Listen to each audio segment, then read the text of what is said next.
all the way from Kenya. Please introduce yourself to the viewers, please, sir. Thank you so much. Thank you so much, my CEO. Thank you so much, our viewers.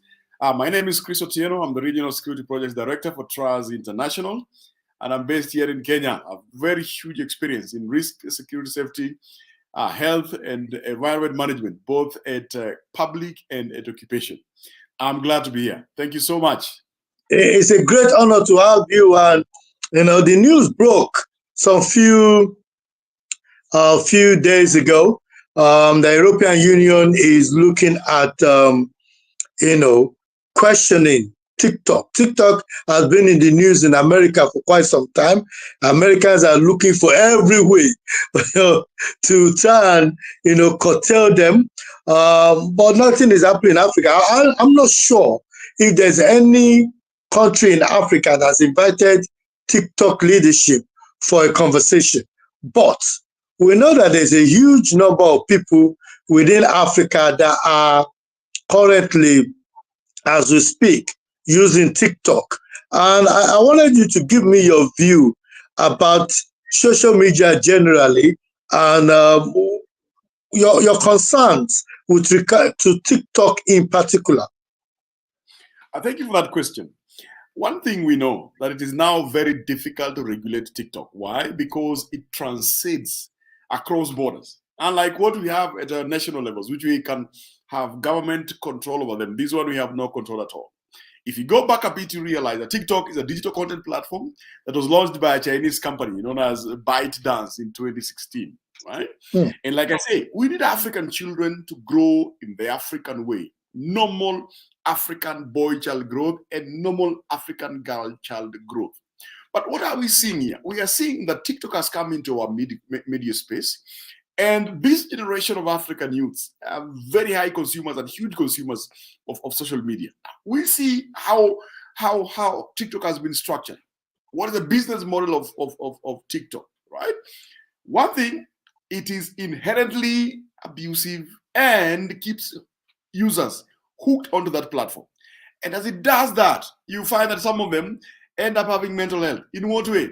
They are hooked up on their gadget for a very long time, watching short videos.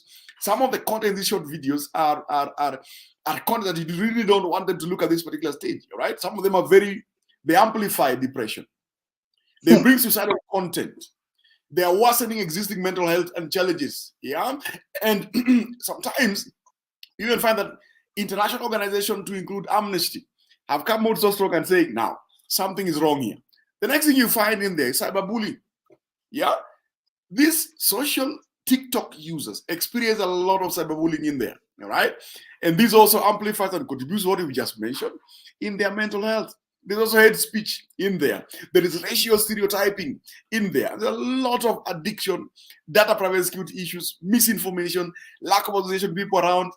It is just degrading the social fabric that we would require our youth and our youngsters to grow, putting in mind the African cultural requirements and promoting African values. We cannot see that, and we're not seeing that.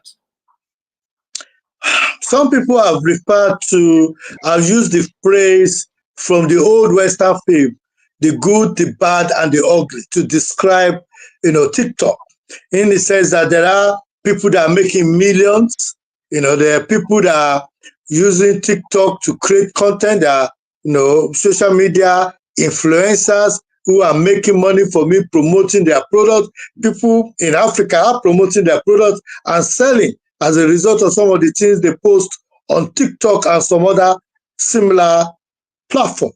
But for some African countries, and if I could just go through it, Nigeria in 2020 had the EndSARS movement, and TikTok played a critical role in mobilizing young people against the police brutality. You could say from an human rights perspective, there is benefit to it, but again, it was seen by the African government or the Nigerian government as a tool, for actually magnifying the protest. In fact, in Zimbabwe in 2021, TikTok was used to disseminate anti-government propaganda during protests against, the president.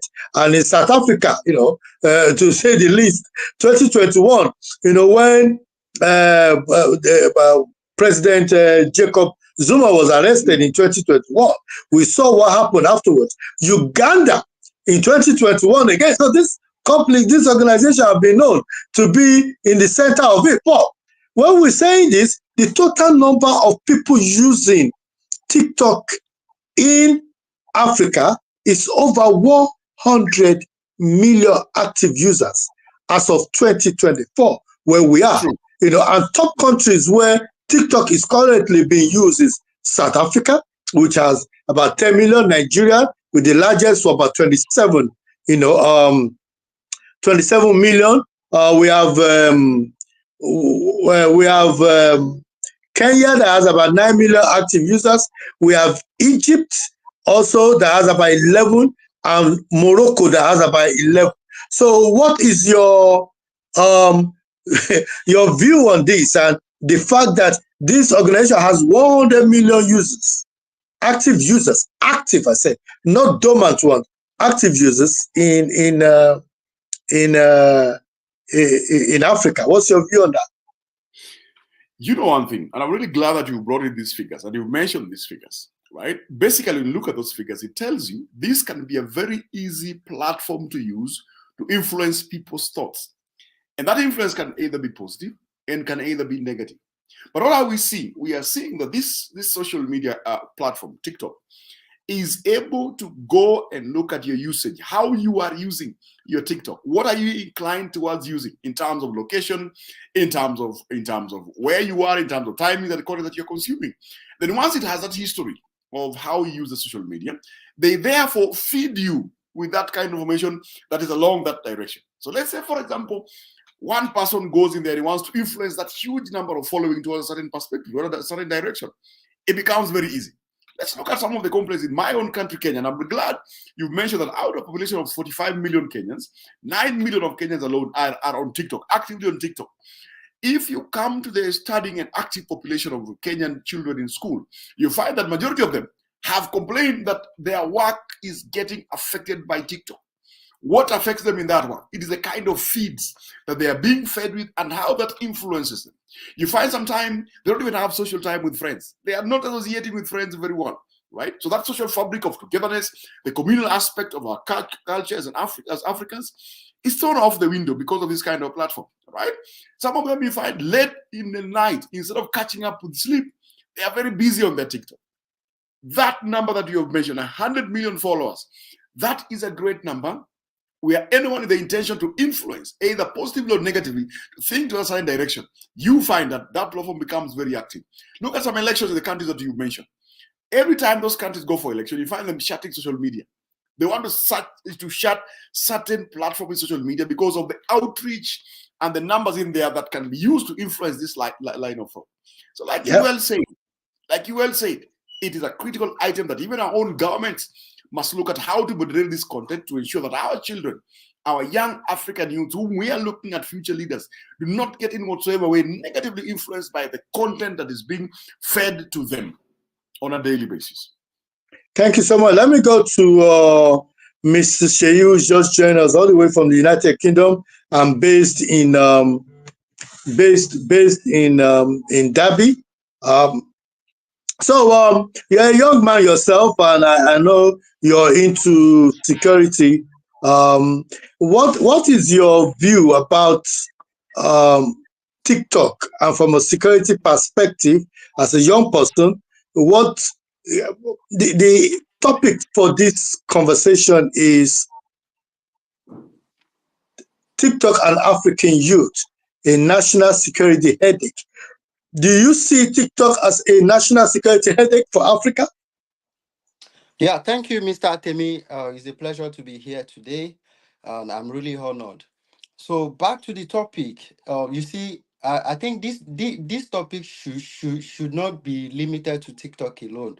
Like, it should be general social media, because if you look back during the COVID-19 pandemic, during the lockdown, we see that there is a high increase in social media usage in Nigeria because people have been home, like they're looking for something to get entertained, and the monetization aspect of this platform, especially TikTok, has made a lot of youth to like depend on this platform as a source of livelihood. All right. So as I yesterday, I saw like I was scrolling through TikTok because I use TikTok myself. All right. So I saw somebody on TikTok, like he was sweating profusely. He was just shaking. I was like, what is this person doing? But not knowing this man was even making money the way he was, the way he was sweating, telling people to tap, tap, tap, tap, tap, tap. Like, I was like, is this man normal? But lo and behold, you see people gifting this person a lion. And when they give you a gift to a lion on TikTok, that is over $500. So you can see that there's this shift from productivity, because like normally you expect somebody to have a job, like a youth is either you are learning a trade, you are in business, or you are working as a salary earner. But there's a paradigm shift within the youth, within the teeming population of the youth. Everybody is on social media because they are being monetized.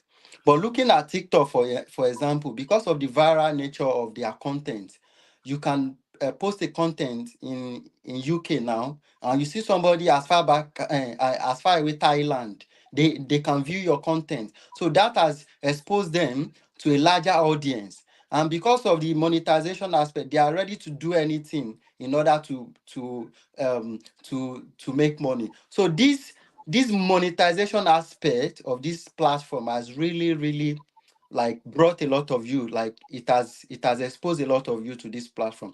And looking at the productive to the productive aspect of human existence, of human life, we've seen that this platform has taken over and it is a worrisome issue among the youth. Thank you so much. Mr. Oluwaseyi has brought in a perspective about the monetization of TikTok, but from a military man perspective based in Kenya, and seeing the recent protest that happened in Kenya, what is your take on it? Yes, there's a bit, and I mentioned earlier the good, the bad, and the ugly aspect of this project or of this thing, but there is an argument here that yes, people are making money, but 100 active users, how many of them are really making money? And we must not dismiss that somebody has become a millionaire there. Thank God they are able to recruit people. But from your percentage, Mr. Chris, what will you say is the percentage of people that are really making money from TikTok compared to our national security? But I love the way my colleague is arguing, and that I is bring an aspect that only reflects a minority. But let's look at the following and the amount of traffic in TikTok. We say that alone tells you that TikTok is able to shape views. The negative media portrayals in TikTok shapes views further and towards a certain direction, shapes a certain attitude towards an elderly people, things like that. So we would say that yes, there is positivity about it, but the positivity about it is minute. But what we are seeing from the negative aspect of social media, this particular platform, and how people are receiving their feed, the determinant of what feed you receive basically tells you that this one can shape your thought towards a different line. And majority of content creators who are in there, you find that the African following is low, but the following from the other world is too much. And what are we seeing them promoting? We are seeing them promoting values that do not help the African child to grow mentally into that direction that we want them to grow, so that in the future, we find them very secure and able to make their own decisions and follow a particular path or a particular trajectory that takes them to that path of success, from the fact of relationships and a complete person building blocks that we want them to see. If they keep watching this content, definitely their views will be shaped. And what are we saying is shaping these views? Mostly and majorly at the negative content, and that content is reaching majority of our youth, for majority of our population, and most of them, remember, are unemployed. So easy very much to take them to a particular direction, most of the time negative direction.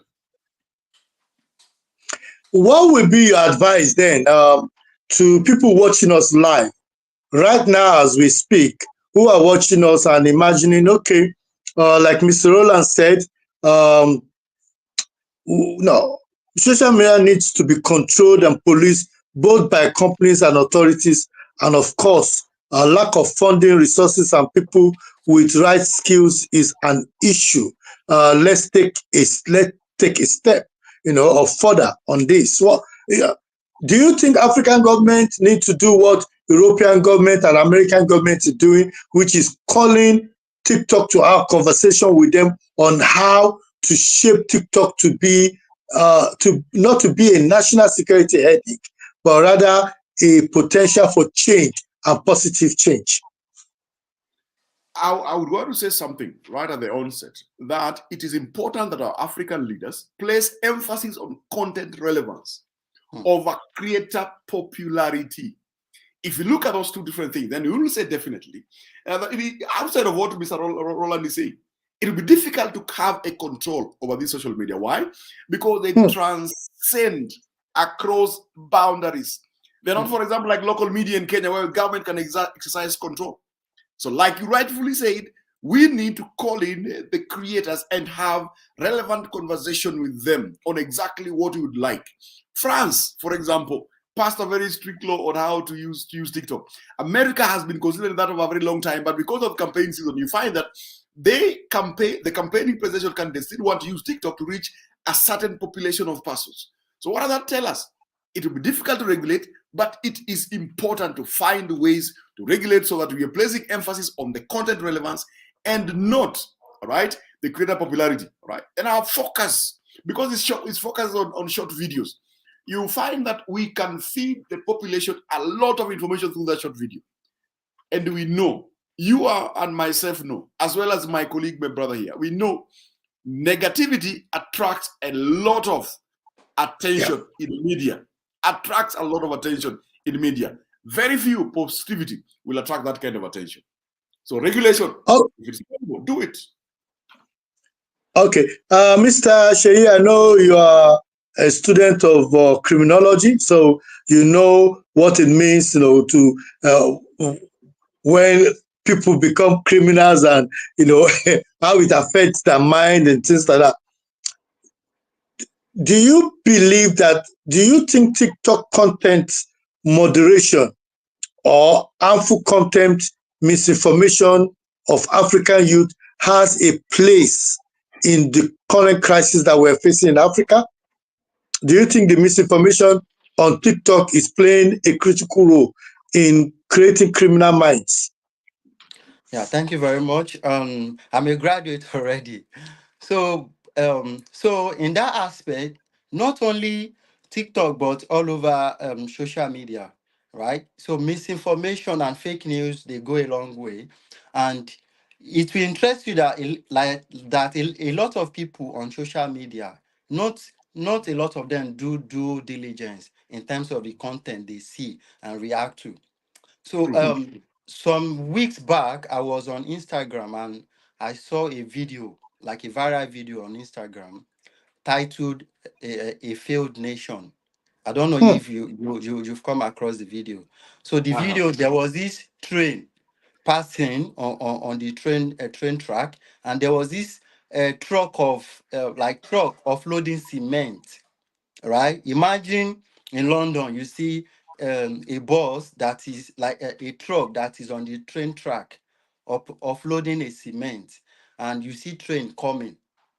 So in the comment section, because I like reading comments a lot, like, so from the comment I see sentiment analysis, I see what direction people are going and all of that. So with the title "A Failed Nation," and I saw somebody saying this is Nigeria. So there were diverse views and opinions as per the location of that incident, right? So people were saying, a failed nation, this is Nigeria, this is so like a lot of people started calling their government, saying, Nigerian government, they are terrible, they are this. Then I was like, okay, let me do a little due diligence on this video. So I did reverse image search because I'm into open source intelligence. So I did reverse image search. I look at the signboard on the video. The advert I saw on the signboard doesn't look like Nigerian. So when I did a reverse image search, I saw that video, that location was actually in Congo, because there's this bottled water company right? So with the name of the bottled water company, I was able to do investigation and found out that this is not Nigeria. So I wrote, like in my comment, I wrote about my investigation, and I put it that this is the location and this is these are the evidences of why I think this is not Nigeria. And I posted my comment there. That comment attracted over 300 likes and comments. Like people are say, "Oh wow, like it's actually not Nigeria truly." So you see the extent how fake news and misinformation can go. So let's take into like election or violence or like any negative impact these things can play. Let's say that you are trying to change the narrative and ideas of people. You are trying to influence them. So, and this is a generation that take anything as it goes. So people rarely do due diligence now. So, but back to your question, like a lot of people are on social media now. You see some people from the morning till the night, even till late night, they're on social media because, like my brother has rightly said, the social interaction that we have back in those days, they are no longer there because Yeah. everybody rely on social network. You communicate through WhatsApp, you do your FaceTime, you communicate via Instagram, Twitter, and all of that. So people rarely have time for social interaction to come together. The sense of community is no longer there. So people rely on social media to keep boredom. All right. You see some people, Mm. husband and wife in the house, husband is on his phone, wife is sitting on Instagram, gossiping and all of that. So this kind of generation, this population, they can be quickly misled, Hmm. especially, and this could have a negative impact on their broader view, especially as per national security. We can see the NSAS protest, how it turned out. And don't misquote me. We can see that social media is a very big tool for social change, which was evident during the NSAS protest and the protests in Kenya. But a lot of this violence erupt due to misinformation and fake news. Thank you. Okay. This is a serious conversation. I will go see how TikTok is being used as a narrative for positive, for good and for evil. But the bottom line is that European Union is calling TikTok and questioning them. The same thing the Americans. Do you think we in Africa have the capacity, or the continent has the capacity to question TikTok with regard to the activities in Africa? Yeah, Yes. so okay. I don't know if it is was for me or Sorry, just go on. Just go Now, on. Mr. Chris, go ahead and then you could answer Mr. Sheyi All right. afterwards. okay. Yeah. Yes, I want to say yes. At the same time, I want to say no. Now, yes, in what way? There would be, or there could be, that willingness to have some moderation in terms of ensuring that the kind of content being created and being posted and being shared is the one that protects privacy, has some data protection in it, and then some cultural values in it. But then when you come to the flip side of that coin, you find that this world is a trading platform. It is a world where trade moves from one end to the other. Every government wants to push its product, locally manufactured products, to the other end of the globe. Now, if it is pushed from a government perspective, we find that sitting down with lenders, we have to change our economic approach and models. We are all the time borrowing. Now, if a lender has something he wants to sell into your market, and he says, part of my contractual agreement with you is that you must allow my labor force, you must allow my products into your market and things like that. You find, therefore, that we end up being tied and not having very good control that we would want to have, irrespective of what is going on. The president of my nation, Honorable His Excellency Dr. William Samoei Ruto, mentioned this publicly, that we need to sit down as a nation and start this discussion on exact effect and impact of TikTok on a youthful population. But since that mention, We have not seen TikTok management or TikTok ownership come into Kenya to all this discussion, or we've never seen a delegation being sent from Kenya to sit down and bite dance in China, to really sit down and start discussing how do we regulate, or what content do we push, what content do we need to be created and be pushed into a market. So it falls either here or there. We have, but we cannot do. We cannot do, but we are limited. And on and on and on. A lot of traps, pitfalls that really stops us from really sitting down and really fronting arguments that can support our moderated use of TikTok. Thank you so much. And before Mr. Sheyi answers that question, I want to thank those that are watching us live right now. We have people watching us from Chicago. We have people watching us from Netherlands. We have people watching us from Africa. Please, if you are watching us, please drop your comment. Let us know where you are watching us for. And I want to ask a question which Mr. Roland has actually, do we see cultural divides in Africa? Read the North and other distinct group. But I even want to go further by saying, do you believe TikTok is perpetuating stereotype or reinforcing certain African biases about Africa and its youth? If so, how? Let me go to Mr. Sheyi for this, because the former president of Nigeria said that Nigerian youth are lazy. Discuss from a TikTok perspective. Do you believe that? Because if people are sitting down on TikTok, people are making money from TikTok, no doubt about it. But people are also using TikTok to scam. They put fake products on TikTok as if there, and then they make hundreds of money, and then they shut down the system. So TikTok is now could be the good, the bad, and the ugly. So Nigerian youth lazy, African youth lazy, and is TikTok helping to stereotype or reinforce certain cultural biases? Please, if you are watching us right now, I want you to like this page. I want you to share this page. Tell your friends that we are live, and keep watching. People are watching both on LinkedIn, people are watching on YouTube, and people are watching on Instagram. So please let us know where you're watching us from so we can acknowledge you. Thank you. Go ahead. Go ahead, Mr. Sheyi. Thank you very much. Well, I won't say Nigerian people are lazy. We have one of the rugged and dogged population in the world. Nigerian youth are productive, and if they have the opportunity, they are ready to go the extra mile. So not limiting it to Nigeria, but other African countries too. We have an active population of youth that are ready to break barriers and do great exploit. But like I said, the monetization aspect of this social network, especially TikTok, has made the youth, maybe a lot of people that ought to have done something different, like physical, like businesses or every other thing, they have, like, there's this paradigm shift to this social network. A lot of people are doing content creation. You see, there was this issue on social media. Was it on Instagram sometimes back? There was this guy, a young guy, his daughter of, I think, about 3-4 years. He was dressing like indecent dressing for this young girl, his daughter.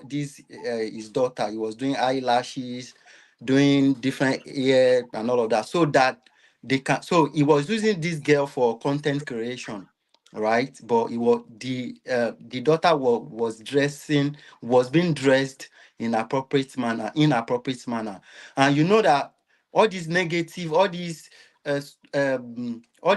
things tends to fly a lot. They tends to like go viral than positive things that are being posted. You can imagine an educational content having lesser engagement compared to like sexual nudity and other negative vices that tends to reach millions of audiences. So the statement by the former president of Nigeria that Nigerian youth are lazy, like I said, I won't buy into that idea. But you see a teeming youth that wants soft life, like they want soft money. Nobody's ready to do 9 to 5 to earn 100,000 naira but they know that by shaking on TikTok, by shaking their head for like 1 hour, they may see somebody that will gift them a star or anything that they can convert to money. So things are changing, and and don't forget that this is a youth population of technology, like digital era, digital. So a lot of things, like a lot of people are moving to this social network technology in order to make money. And don't forget the AI revolution is right around the corner, and we never can tell what trends we are jumping on tomorrow. Let Thank me you say so much. And something. I can ask the same question of Mr. Chris also. Do you think this is reinforcing certain cultural biases about African and African youths? If so, how? Tell thank you for Hmm? asking that. Actually, in asking, you've just mentioned that stereotype. The Yeah, president of a nation calling youthful population lazy because of yes. their use of TikTok. That alone in itself tells you there is stereotyping. Hmm. So yes, it does stereotype. It does create views about a particular person. It influences views from a certain perspective. Those guys who are old, who are not unable to use social media as the youthful can use, then you find that they are unable in whatever way to have socialization of this population, because these youths are being socialized by another interactive platform where they are getting all these feeds, but they now find it is very difficult to listen to what my old man is telling me about how I need to live my life. So yes, that is there and really creates that long divide and stereotypes people across, for example, age, across locality, and across everything. Even the TikTok itself, right, has put Africans in a certain angle, in a certain perspective. What is being fed in African TikTok platforms is quite different from what is being fed in Chinese platform or even the US platform, something like that. Totally different. So we find that there's a stereotyping, there's an influence of wanting our youthful population to grow to a certain direction, to grow towards a certain line of thought, socialize themselves along a certain line of thought. Basically, stereotyping them and pushing them to that direction. So yes, I want to say affirmatively that this platform is really being used to stereotype a lot of persons along different profiling parameters and along different areas, to include even age itself. Thank you so much. And you're hitting it on the nail. And I'm excited because we are in a situation of the war of minds. And there is something that I was told by somebody when I came up with this, when we came up with this topic, and it really frightens me. And I want both of you to speak to it with sincerity of thought. Somebody said to me that um, the mind of war is the next phase in our revolution. If TikTok, and I'm not accusing them of doing that, but if TikTok is pushing contents which are making us, which is what the area that the Europeans are, the mindset, the thinking of the Europeans now, if they're pushing contents that are not making our youth innovative, that are making our youth just watching certain short videos to make them laugh and joke and make them addicted to it, like cocaine. And meanwhile, in certain countries like China, what they are seeing is innovation, how to create a food, how to be the best that you could be, the motivation, not videos of how you be disrespectful to authorities, how to create a protest, 10 ways to kill somebody, how to not eat and things like that. That if in 20 years' time, when Africa should have been, or this youth should be the leader of Africa, they will more or less be an addicted TikTok or social media individuals looking for another fix. Do you believe in this narrative? Do you believe that if we do not control the war of mind now, we are going to create a national security headache for the African continent? I'll start with Mr. Sheyi, and then I'll go to Mr. Chris. All right, thank you very much, Mr. Temi. So regarding to this question, I can see that what I can say is African governments, they need to regulate social media. Like a lot of people might not agree with me, but this ought to be done as soon as possible. Some months back, the federal government they talk about social media regulation, and there were a lot of backlash on social media and all of that, like as if the government is clamping down on social media. But because of the backlash, the discussion was altered, right? So there was a video on TikTok where bandits in the northern Nigeria, they were doing giveaways. They were like doing, a lot of people were actually dropping account numbers on TikTok comment section of bandits in Nigeria. You see bandits displaying large sum of money, cash. And what does this tell you? What does it tells an average Nigerian you that, okay, so banditry is actually a lucrative business. Kidnapping is actually a lucrative business. So if these people can do it, they can have this XYZ amount of money to the extent that they are doing giveaway to people, then I can actually do it. And you see that in the next couple of years, we will have another national security issue to deal with, which is banditry. That like it will go to another new level. Then the rise in kidnapping and all of that, because there is this urge for fast money, right? You know that if you kidnap XYZ number of people, you can quickly make your money and all of that. So what does it tell you? That bandits are actually doing giveaway. So they are not actually hiding it anymore. And with this kind of video, it can actually cause radicalization. Like people, like the youth can get radicalized watching such content. And I read a report yesterday that TikTok deleted over, I think, 1.9 million content in Nigeria as at last year. So, and that shows you that they have this high content and moderation. Like they have this expertise in content moderation, because before you do anything, they will tend to approve it before you can post it. In fact, if you want to post a video on TikTok and you use some, let's say, like a song of another musician, like a musician or like a music, they won't post that video. They will tell you that this is a copyright issue. You need to remove the video or the song or something. So this shows that in that aspect of content moderation, they are at the top of their game. But when bandits can do TikTok live and do giveaway, then and this content are not taken down, then that tell you something. So if this trend continue like this for the next couple of years, then we will have a very big security issues on our head to deal with. Mr. Chris, what do you say to that? Thank you very much. I want to agree with your question, the way it has been framed and the way my brother has responded, creating content around his response. And I want to look at this from what is happening right now in the global arena, the war between Israel and the axis of evil.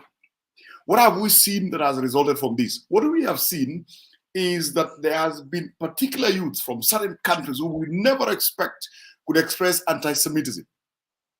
But because of this kind of influence, we are seeing them expressing that kind of that anti-Semitism in a very queer and unique way, something we've never seen there before. If you now come with the global competition, you look at China and look at the US. Chinese, we know very well that they are pro the Axis, and we know very well the US is anti the Axis but supports pro. It is pro Israel. What do we see these kind of governments doing? They know very well that this platform is targeting a particular population. So what can they do to have influence and to have control over that kind of population? Is to feed them with that information, and the more they do that, you can even find government themselves starting up hashtags in their own communication. And that hashtag could target a line of thought towards a particular direction. So you gradually find that the divide between those who are, for example, finding a two-state solution or a solution to what is going on in the world right now. There are these people who are continually being polarized toward the negative direction, and they grow up with a mind knowing very well that this particular population in this part of the world, these are not guys that I can live with, because they've been gradually been fed on that.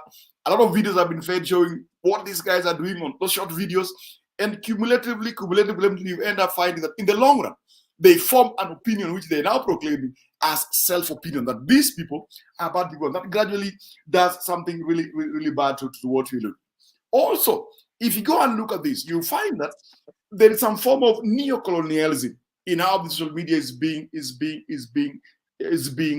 manipulated or is being sent out there. It wants to show you that, like what my brother said, it wants to show you that in Africa, this is what you will find. But when you go to this other part of the world, you find something different. So we end up having a very bad opinion about Africa itself, because you're looking at Africa as a king crown of conflict, as an area where it's uninhabitable and things like that.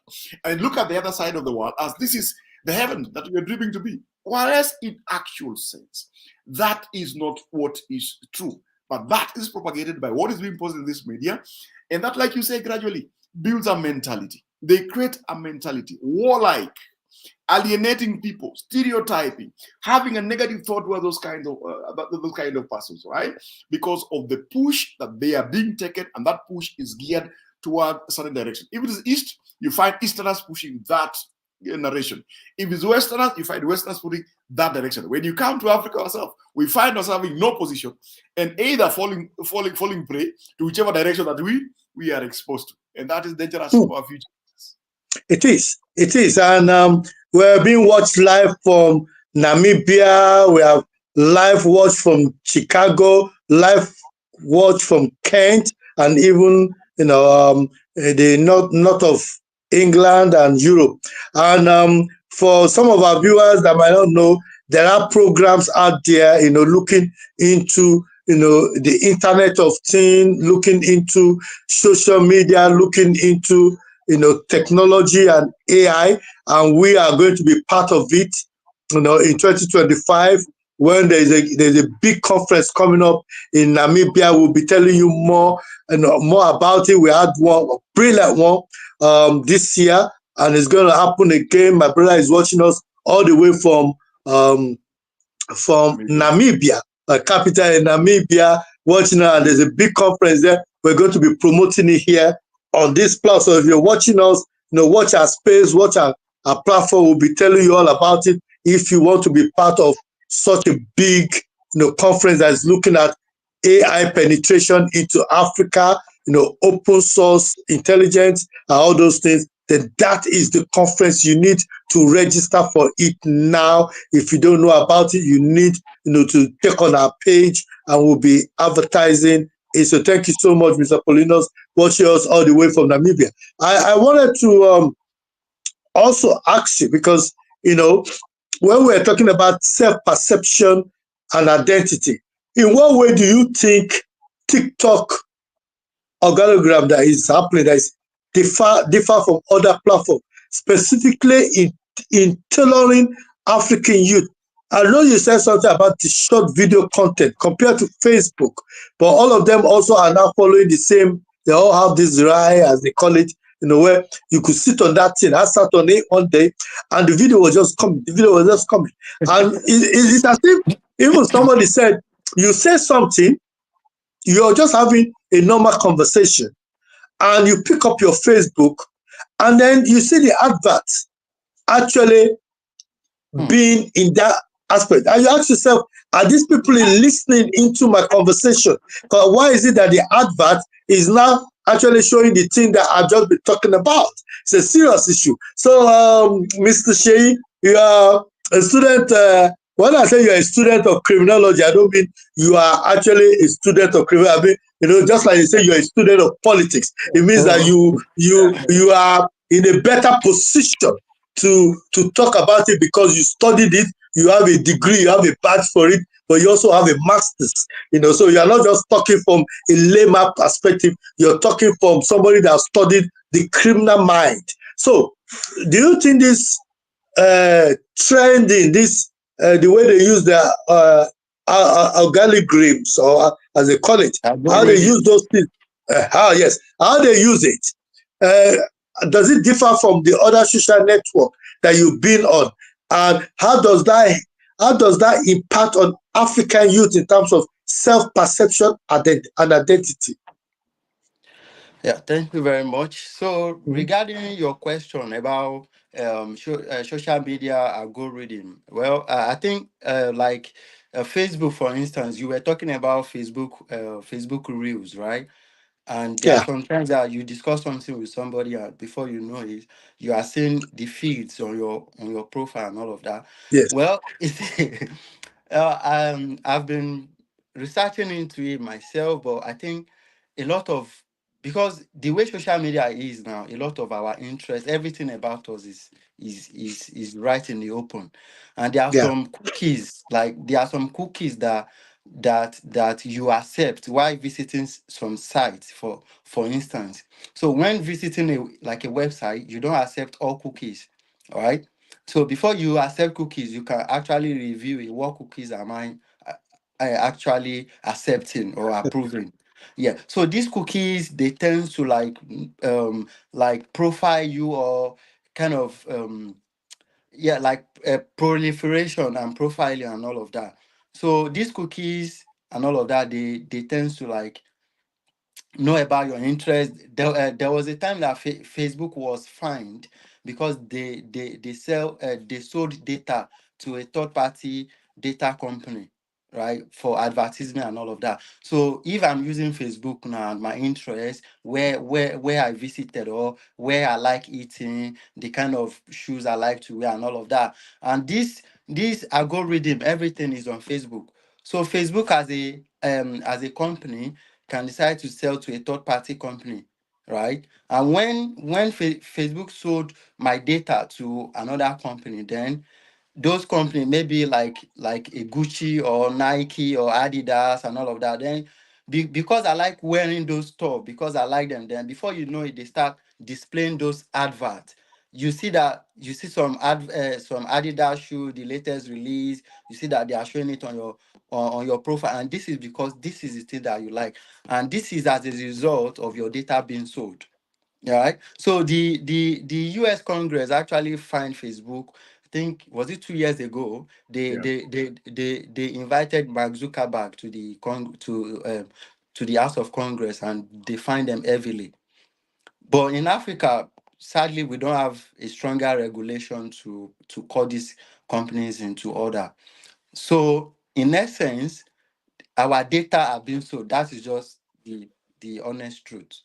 Our data are being sold. I am also thinking that I might even have to sue them, Mr. Chris, because nowadays all they show me is just the kind of exercise that I need to do to get slimmer. I don't know if there's something about my body that they're telling me that I don't know about.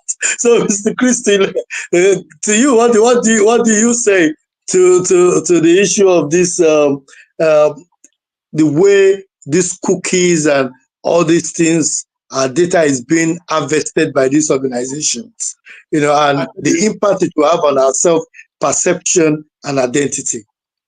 tell me, it's really interesting what is happening on TikTok. And for us Yeah. to really understand, you have to know what they use in terms of algorithms, right? And it works by analyzing thousands of signals by a user to determine what kind of content they most want to see. And these signals are things like, for example, the comments you make there, who do you follow, and how you spend your time on a particular video, right?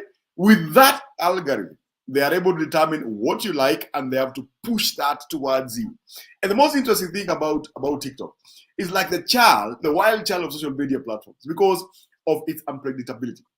It is always Hmm. down for a good time. It gives that very good time.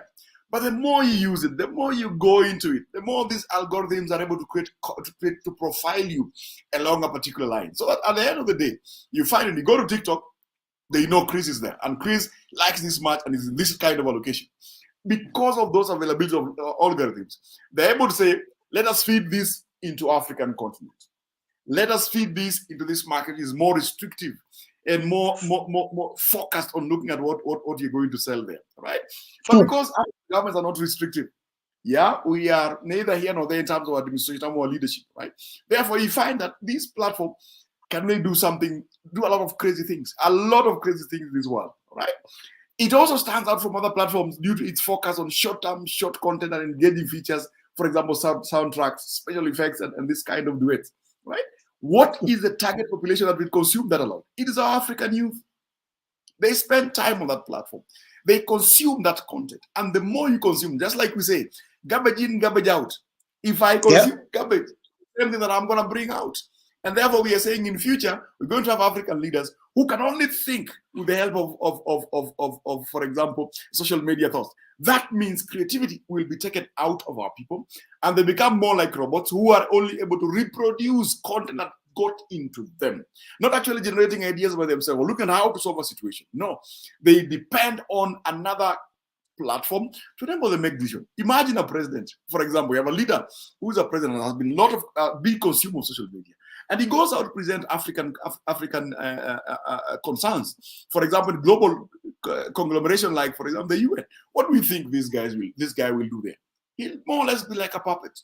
He'll not really express the content that we need. He'll not take what African continent requires. So like we said, it's time that our governments, our leaders start looking at this kind of technology in another way. They look at the flip side of the coin and say, guys, the only thing that we want here is responsible content to be given to our people, and even encourage African entrepreneurship, that our young people can go into that market and be able to create content that is responsible and is mind-boggling to ensure that our youth are driven towards financial multiplication or bettering themselves in terms of what they do in the economic space to better their lives and to better the lives of all those that are in their total surrounding. Let me, you're becoming more of a social media prophet. So let me ask this question and then ask you this question and then take it to Mr. Sheyi. How can we encourage African youth to engage more with content that promote education, innovation, entrepreneurship, rather than entertainment-focused platforms like TikTok?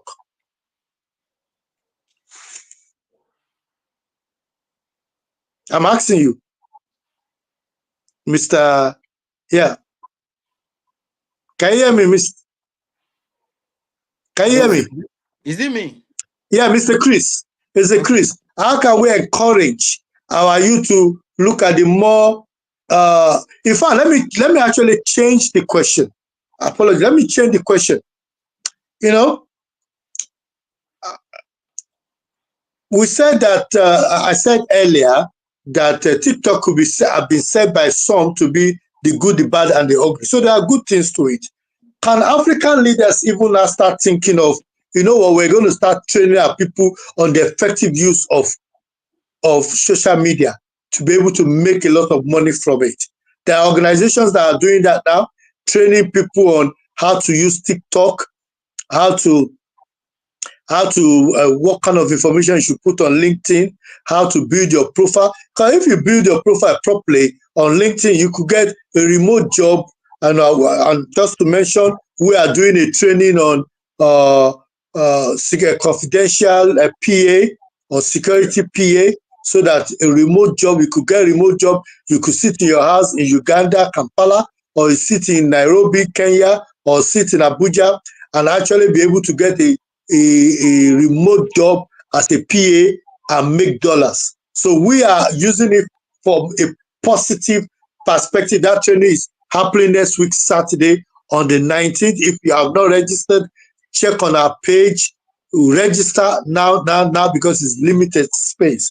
So what would be do you think that African leaders need to start encouraging their youth or even providing training for their youth on the effective use of social media and TikTok?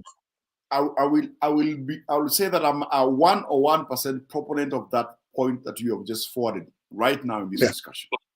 Our governments, our union, our trading blocs, they must recognize one thing, that one of the biggest ailing problems in Africa is youth unemployment.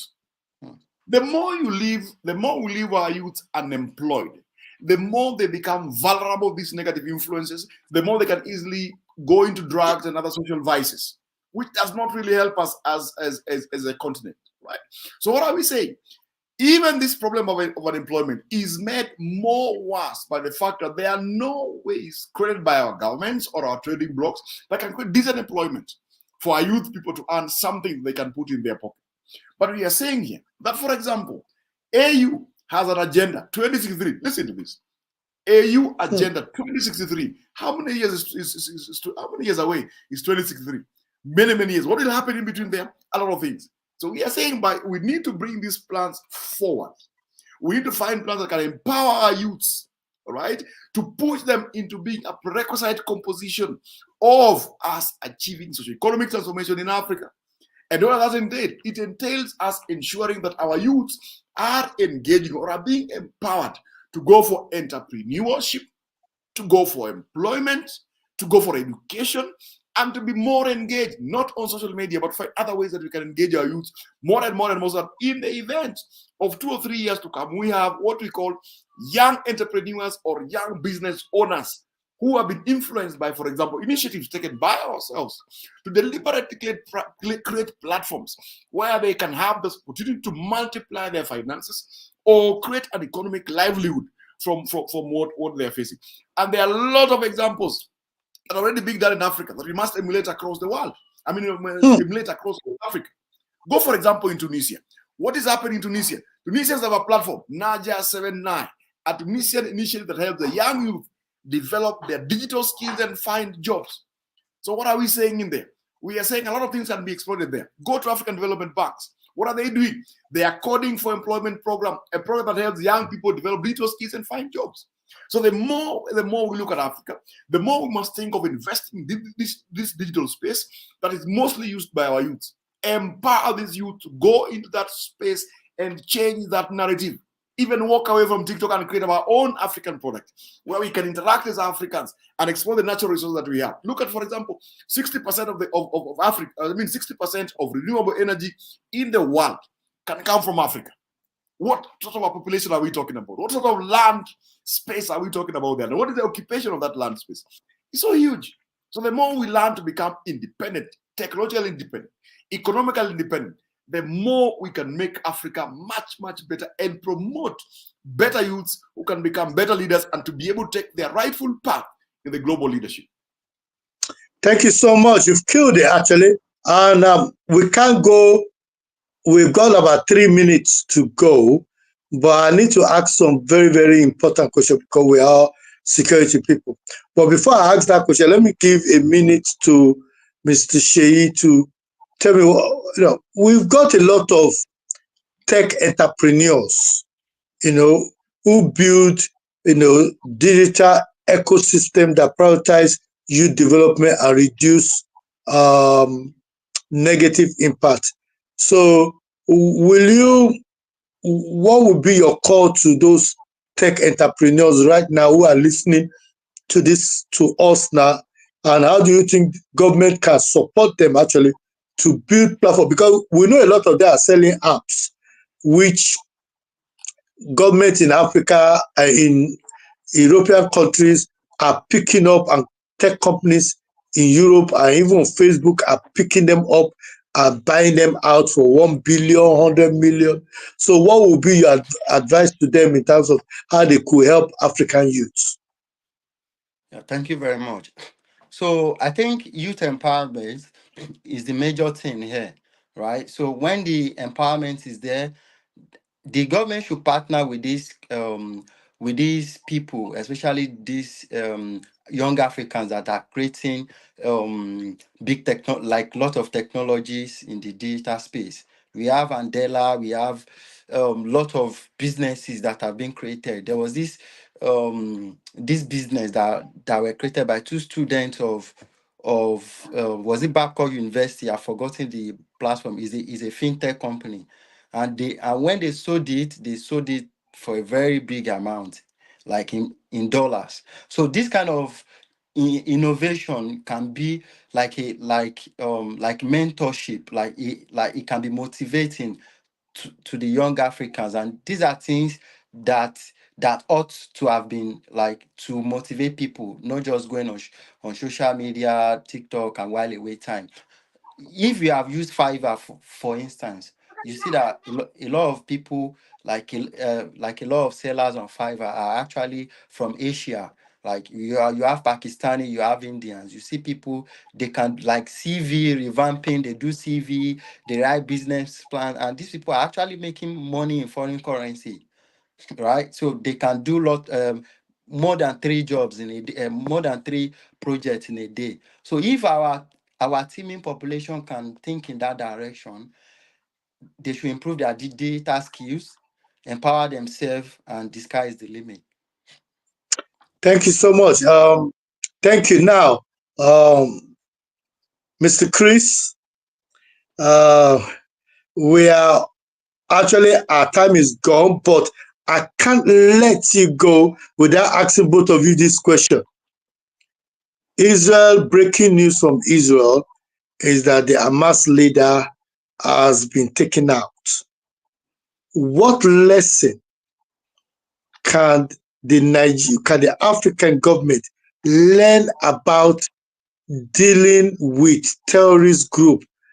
Israel in the last 3 weeks have shown how they could handle Yemen, Hezbollah in Lebanon, and Hamas, going after the technology, using drone to take out their leaders. While Boko Haram has been in Nigeria for over 10 years, billions spent, El Shabaab is terrorizing both Somalia and Kenya, millions spent. The Congo, they have the M23, who is there. In Cameroon, they have the other issues there. What can African leaders learn from Israel on how to manage the terrorism challenges that they have? Up to you, Mr. Chris, 1 minute, and then I'll give Mr. Shea the last minute. Yeah. Thank you so much. I think what I have learned as a security expert from Israel's operation is we must be in the forefront in terms of intelligence collection. Critical item. This intelligence, we must convert that, for example, from data to information to intelligence and then to action. And Israel has shown that in a very critical way. Then there must be intelligence cooperation. We've seen a lot of MI, military intelligence in Israel, and Shin Bet really share a lot of information. And then the next thing that we must do, we must be action-oriented. We go the military way of infiltration and take out those guys who want to harm us. And we make sure before they harm us, we hammer them properly and make sure that there's no leadership at all that could lead people who are radicalized to come and destroy our way of life, to come and stop us from acting moving freely in our own country, right? So African leaders must learn this strategic thinking, strategic intelligence, operational intelligence, and then going out there and putting action into it. And above all, we must exploit technology, because these guys, they'll always communicate. They have a network. There's a way of finding that information. There's a way of getting the top person. When that person is known as to be where he is, then we must use lethal force to ensure that we do not harm any other civilians. We target that one particular person. And we have that very good example from the operations of the nation of Israel. Mr. Shea, what do you have to say to that? Yeah, so it is no longer news that targeted killing of Hamas is one of the counterterrorism strategy that the Israeli forces has adopted. And I think back to Africa, we have a whole lesson to learn from this Israeli action, right? So the use of technology need to be adopted. We don't need to take all our soldiers to the war front and waste their life, for crying out loud. There are some things like intelligence-driven decision ought to be taken. But me personally, I felt African leaders are not ready. Like, we are not ready to end the war on terrorism. Like, it's as if we are just paying lip service and handing it with kids' gloves. So if we are ready, we know what to do. Or are you telling me that the military chiefs, they don't know what they are doing? They don't know what to do? So when you start this now, you will see that we are laughing, because this is serious conversation that we could start and be here for the next 2 hours. Do you know the Chibok girls? Almost 60% of them that have been found in the last 2 years have been through accidental engagement. Those people come out themselves from the bush and they say, I'm a Chibok girl. And then they'll parade them on TV shamelessly to say, oh, we found another Chibok girl, which you did not find by intelligence. Israel today Israel today, you're getting me excited. Israel today, after killing the leader of Hamas, said that, listen, our brothers is still in the hands of Hamas. Please, we are not resting until we bring them home. In other words, the killing will continue. So if you are an Israeli, if you are an Israelite,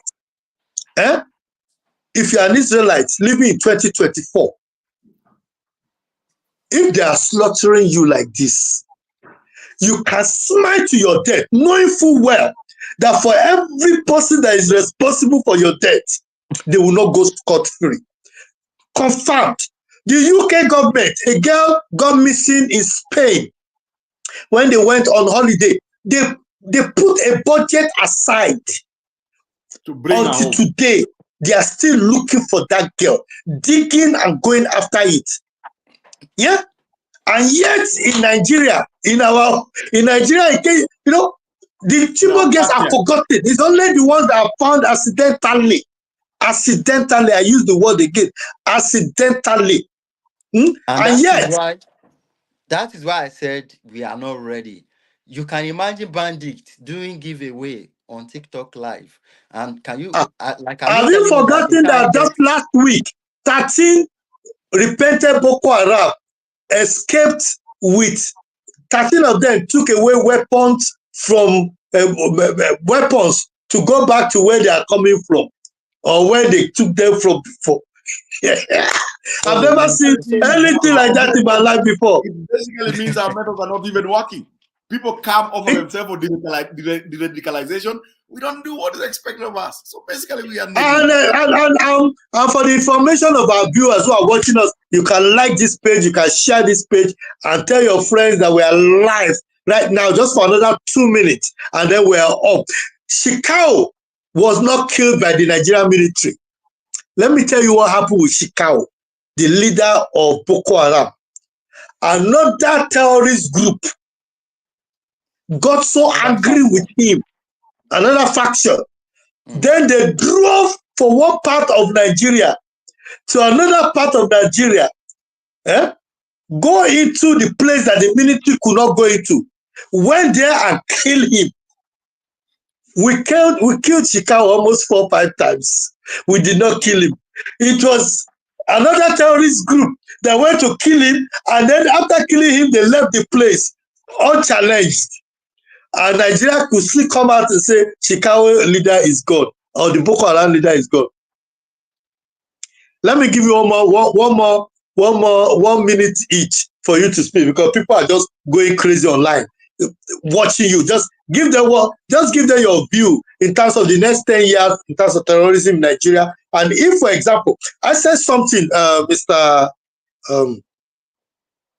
I will say this because I know they're not even going to do it anyway, so there's no reason for us to hide it. I said, if I am the chief of army staff in Kenya right now, I'll be going to the president and saying, maybe I don't even have the money, but you have the money, of course. I'll be saying, you know what, Your Excellency, it's an operational issue. I just need 100 satellite phone to go and sell in Somalia, because who will buy satellite phone if not terrorists? Sell it to them and then wait for the right time and blow about 100 of them. You had it being done in Israel, and none of you are still thinking of doing that. Even I know the car you drive in Derby, or the car you drive in Kenya right now, even as little as our car is, still has GPS and could still be tracked. And yet military vehicles are being seized or being taken over by these bandits, and there is nothing linked to it to say, okay, let's even give them the car so that they could take it and our plane is in the sky waiting for them to assemble so that we could just blow them off. Nothing like that. It's as if intelligence has been lost. And I'll just put in this one before I get arrested. We have intelligence in Kenya, Uganda, Nigeria, but the money they are given to use for intelligent work, we know why it ended in an apartment somewhere in where? Is it Lekki? Where they had millions of money and they said the money was for operation. What happened to that story now, Mr. Sheyi? Well, I think that issue has died down because Mhm. I did like I did get any updates regarding, but like to be fair, I think Nigeria, if we actually want to win this war on terror, especially the like African continent, then we need to adopt technology like Mm. intelligence, not just tracking a phone number. If you could remember this BVN, this BVN in Nigeria, we did BVN, we did compulsory SIM card registration, this anti-money laundering policy, but all of these things they are not working. And bandit terrorists are still kidnapping for ransom, still Oh, collecting sorry. money. Sorry, Mr. Sheyi, can I stop you there? I thought some bandits were even saw they were seen, or some bandits were seen carrying AK-45 in front, standing next to a governor. But not only that, I thought even some of the Boko Haram members were seen lodged in a government, what did they call it, IRM, government guest house. Or is it that the story is wrong, Mr. Sheyi? Oh, it's frozen. Yes, frozen. Uh, okay, you could finish with your last words, Mr. Chris. Tell me, I want to bring another spectacular case in the globe. How Israel Yeah. destroyed the nuclear plant in Syria. How Hmm. did they learn that intelligence? Purely about communication. Somebody where they were analyzing, going through OSINT and what's available, they looked at communication and found that there was a lot of communication coming from a particular part of Syria to a particular part of North Korea. And they never slept with that information. That information was developed from data to information to intelligence to action. And what did we see? A spectacular operation that really took out the capabilities of that nation in building a nuclear plant. Now, what are we saying here in Africa? We are saying that these guys who want to harm us are still very open in terms of how they use communication. They're using it openly. They're not even hiding.